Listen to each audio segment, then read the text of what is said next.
Have you ever met someone who always feels cold, even when everyone else is warm? We joke that they're cold-blooded, but what if that were true? What if we all became cold-blooded, like reptiles? Would we need less food? Could we survive in cold climates? And how might this change affect space travel? This is Science a Spectacle, and you are watching What If, and here's what would happen if humans became cold-blooded. As warm-blooded creatures, our bodies regulate temperature through processes like shivering and sweating. But cold-blooded creatures, or ectotherms, don't have that luxury. If humans became cold-blooded, we'd face a whole new way of life. Winters would become incredibly dangerous. Without external heat sources, survival could become impossible. Imagine waking up tomorrow with cold blood. First, the good news, your grocery bill would shrink significantly. Cold-blooded animals need less food because they don't burn calories to keep warm. But here's the catch. If you kept eating like a warm-blooded human, you'd quickly gain a lot of weight, as your body wouldn't need all those extra calories anymore. You might also visit the doctor less often.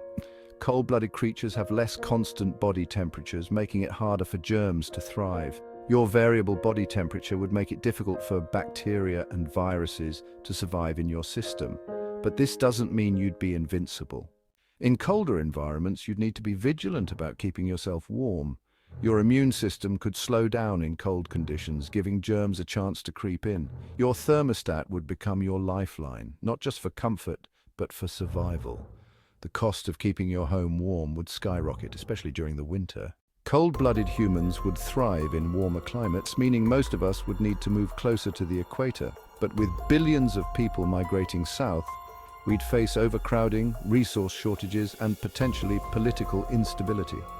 It might be better for some of us to seek new frontiers entirely, like space. In fact, cold-blooded humans could be perfect for long space missions.